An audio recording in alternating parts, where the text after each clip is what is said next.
Hey everyone, welcome back to 996. The Howl this past weekend, Friday and Saturday, the Utah Mammoth were part of the rookie faceoff, only playing 2 games. Usually they play 3 games, and I would have loved to watch 3 games, especially after the result of the second game. The Avalanche were hosting this year's rookie faceoff. Last year, it was in LA. This year, the rookie face-off, rookie tournament, prospect tournament, it's not for the faint of heart. You're looking at and watching hockey on a 480p resolution. The camera's behind the mesh. There's no overlay scoreboard. This year they didn't even have commentating and no replays either. At least last year they had replays and commentating in LA. This year it was, man, what do they call it? Just raw dogging hockey. It was very rough to watch, but it's hockey nonetheless, and it was great to just sit down and get locked into watching hockey, getting used to writing down notes while watching games. And you had to be very locked in to recognize who is who on the ice. And with no commentating, you have to use your eyes, see the number, see their stature and posture of the player to really recognize who that player is. So I really do think I kind of nailed it for myself with these categories. Usually it's excellent. This is like my third or fourth time doing a prospect tournament. But this year, I don't think anyone was excellent considering the results. But here are the lineups. This is for game one. And if you see names you do not recognize, don't worry.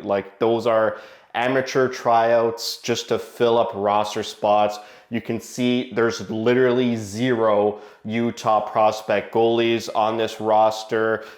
Again, even the word prospect or rookie face-off, it's pretty disingenuous. It's not all of Utah Mammoth's prospects. It is only players eligible for this tournament, which is basically players who have signed an entry-level contract with their NHL team, and Canadian hockey players in the OHL, WHL, and the Quebec League, because the Euro leagues, KHL, Sweden, Czechia, Finland, those leagues are starting. So those players or prospects aren't coming over to play in this tournament. So there's no one from the KHL like Moroz. There's no one from the Czechia League like Hradic. NCAA players aren't allowed either. So no Hurabal, no Castagna, no Muser. Muser and Hurabal for the goalies. Thielen, another goaltender, is in Sweden. He's not here. And Ivan, the goaltender, who they most recently drafted, he's in the KHL, so he can't come either. So there's no goalies eligible, so they have to fill it up with the amateur tryouts. Here's the second game's lineup. They went with 11 forwards, 7 defensemen for the second game. Interesting, the head coach for these tournaments is the American Hockey League coach, Steve Potvin, who coaches the Roadrunners.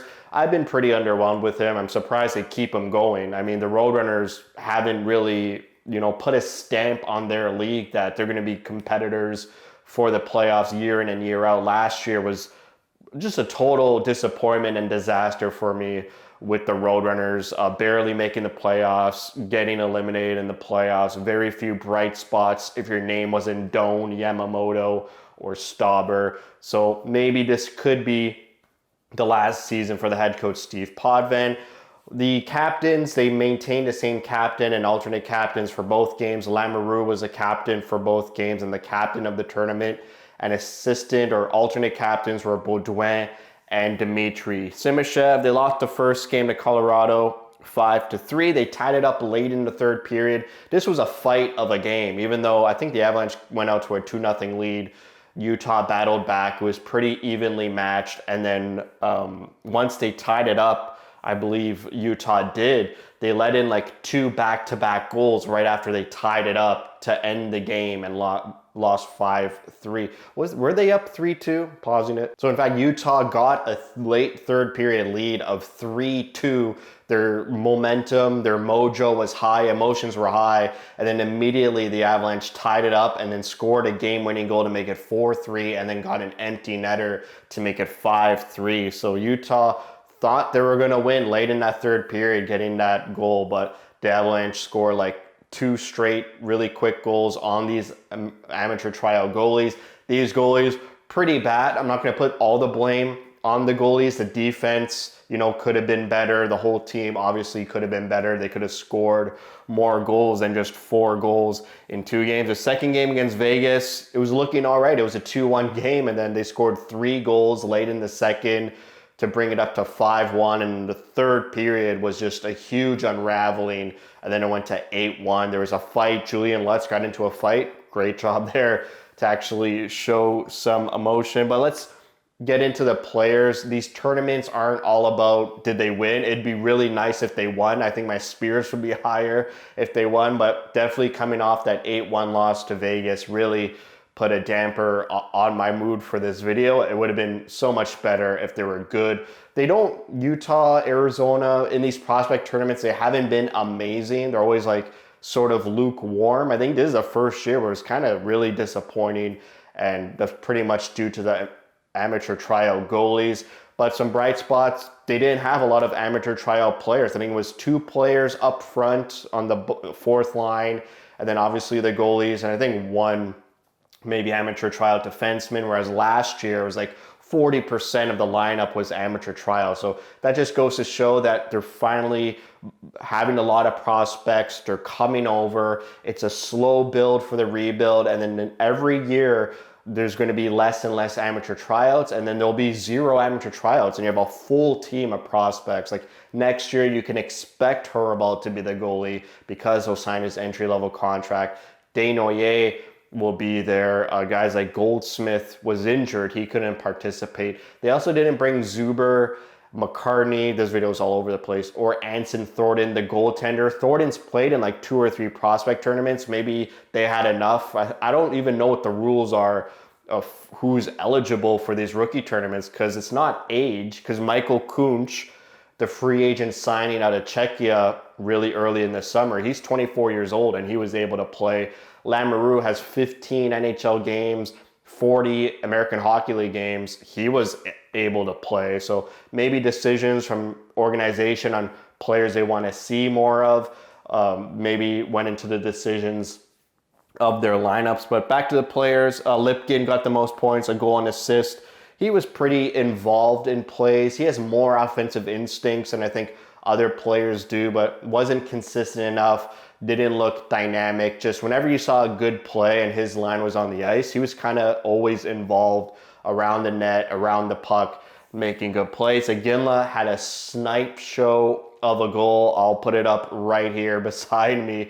Just picking the top corner, literally a really tough angle and really small area to put that puck in past the goaltender, but he makes that shot. For me, Iginla, I know it's his first games from injury, which happened in December, so it's like 9 months, and it's his first real competitive game with referees and facing an opposition.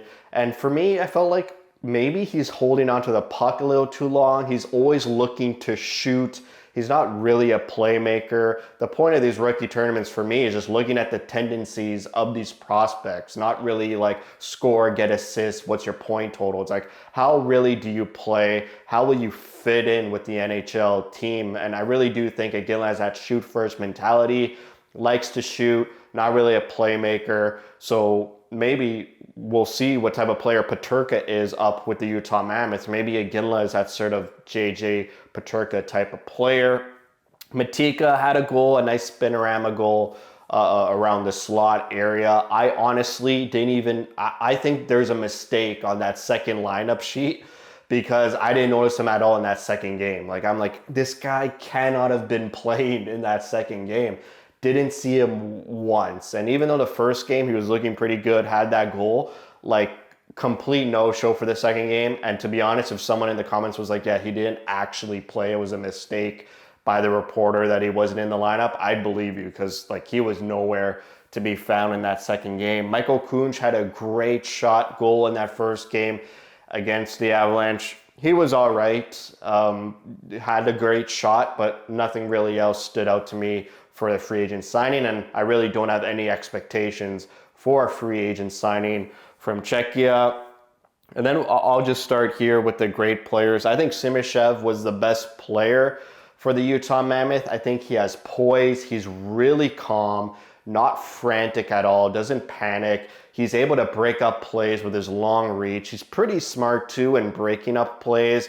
The offense maybe left a lot to be desired, but you can see like when he gets the puck in the offensive zone, he's always looking for that sort of gliding backwards fadeaway wrist shot against the grain on the blue line. I think that's going to be his trademark, but I really liked his defensive play, and I think he has the poise and calmness to really be in the NHL lineup on a third pairing. I didn't see any weaknesses in his game. He's a very smart cookie, knows that it's defense first.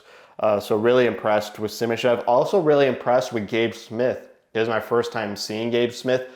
Giant. He's a giant on the ice alongside Daniel Boot as well. Smith was on the third line against the first game against the Avalanche and then was promoted to the top line for the Vegas game. They brought Baudouin down from first to third line. I thought he did great. He's always in front of the net. Like his job, like Simishev, where Simishev knows his role as being defense, he knows my job, go to the front of the net and things will happen. Like zero fear in going to the front of the net. That's going to be his office. And Utah Mammoth, they kind of need a player like that. Like Hayden is like that player that goes to the front of the net, McBain, but they could be a little bit better. You see some hesitancy on the Utah Mammoth to going to the front of the net, to screen the goalie, getting tips, getting garbage goals. But Smith, that's literally his play. Like that's how he's going to make money, is just going to the front of the net. I'm going to be here. You guys do whatever you want. He doesn't really hold on to the puck, doesn't really make plays. It's just simple hockey right to the front of the net. Again, like I said, great shot, best shot on the team. Probably the best skill on this roster as well. I thought this prospect tournament roster really lacked in skill, really lacked in creativity. But what they lacked in that, they were relentless on pucks. They were always on top of pucks, hounding the opposition everywhere on the ice, all three zones. Like that's good to see that a lot of these prospects have that same sort of thought process of I'm going after the puck, using all my energy to hound pucks. But obviously, and I do agree, like the creativity, the skill ceiling just wasn't there in these two games. But Iginla did show glimpses and had the best shot on the team. Lamoureux doing a little bit too much. He's huge as well, has that composure, breaking up a lot of 2-on-1s, a lot of rush chances from the other team with his long stick, like Simishev, using his body as well. He gained 15 pounds in the offseason, eating like 5,000 calories a day, but doing a little bit way too much, like jumping up in the rush pretty much consistently and then getting caught or having to rely on a winger to cover him because he jumped up in the play. Just your defense, you got some amateur goalies behind you. I think the defense just really needed to play defense in this tournament. I think they were trying to do too much, especially Lamoureux. Boot, really big, just like Gabe Smith, but where he differs from Smith is he holds onto the puck, he tries to make plays, he tries to go for shots, he moves his feet a lot. Whereas Gabe Smith, it's like strong strides, and he's not really skating around the ice. He's just going to the front of the net and then just staying there. Whereas Boot's like moving around, moving his legs a lot. It looks like a giraffe on skates. Maybe a little bit too, like it's my first time seeing Boot play. To me, it's watching NHL players for so long. It's like, is he comfortable in his body? Is he too raw? Maybe he has to learn a little bit more. I'm not convinced he'll make the NHL team right away. Maybe like 10, 15, 20 games in the American Hockey League, and then he'll get better. I just feel like maybe that's his style. Like I could be totally wrong that that's literally his style, but to me, just a little bit more rawness to him than, a guy like Simishev, who I see zero rawness in his game. Baudouin, the creativity's not there. Offensive instincts isn't there, but that's not who he is. He's just a really great third line, fourth line center, relentless, hard, just pursuing the puck, going to the front of the net as well. A little bit more skill than Gabe Smith, but again, that's creativity, that high ceiling skill. I just didn't see it from Baudouin, and that's fine. I always see him as that third line center, fourth line center guy who plays hard, plays simple, and it just like permeates throughout the roster of all these players, just playing really a hard-nosed, simple type of game. So I liked what Baudouin brought as well. For noticeable, Lipkin, like I said, he was over it. like in plays, but like it's hard to explain.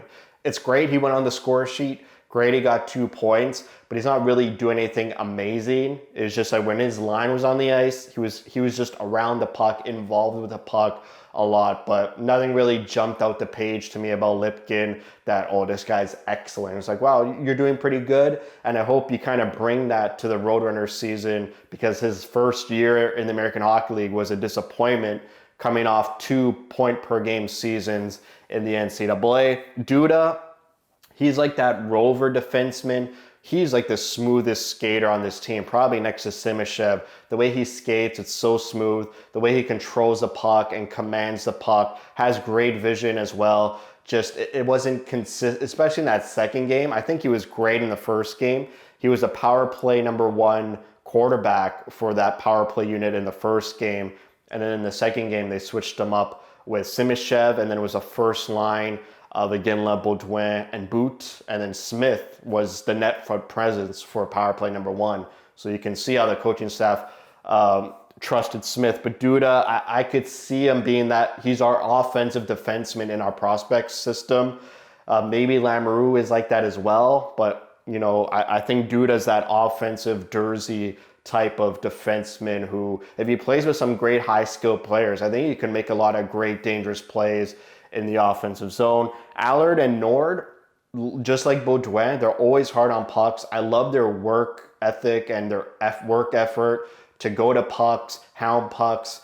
I know I'm saying it all the time, just hardworking, simple, pursuing the puck at all costs. Nord and Allard, really great bottom depth players to have you on your third and fourth line. Kunch had a great shot, great goal. Didn't see really much else from him. Underwhelming, Zanichka was the youngest player on this roster, considering he was just drafted like 2 or 3 months ago. He was playing on the third pairing, paired with Lofton or Vassinen. And when you're on third pairing D minutes, you're not playing much. And when you have an amateur trial goalies behind you, they just played a simple game, not going up for rushes, just clearing the puck out of the zone. That's pretty much what they did. So that's why they're in the underwhelming category, which is fine. You could just play defense and play simple. Like, that's perfectly fine for me. Matika, I already talked about him, how totally invisible in that Vegas Golden Knights game. And I'm pretty sure he didn't even play in that game. Lutz had a fight. I'm always hard on Lutz. Could be a little bit better. And yeah, we already talked about Vassinen and Lofton. If you're wondering, Lofton, why was he here? Because he's a Swedish prospect. He's signed a contract with the United States Hockey League. So he's going from Europe to USHL, and then we'll go to American Hockey League next season probably. That's the same route Julian Lutz did. Went from Germany, played in the USHL for 1 year, and then went to Tucson. So that's why Lofton was eligible to play or wanted to play, because he's already in North America and he could play. His European leagues haven't already started because he's not in Europe anymore. He's in North America. Vassinen plays in the WHL. Zanichka, even though he's Czech, plays in the WHL as well. So don't get mixed up there. I think it was a pretty long video. I think I covered it pretty well. Really disappointing, but some bright spots. And they'll go into training camp not with their heads held high with this fake confidence. They know they got to work. It was pretty disappointing. So hopefully they get even better and work harder in training camp and these preseason games. That's it for me. Thank you for watching. If you like what you see, spread the word. And as always, thank you for your support.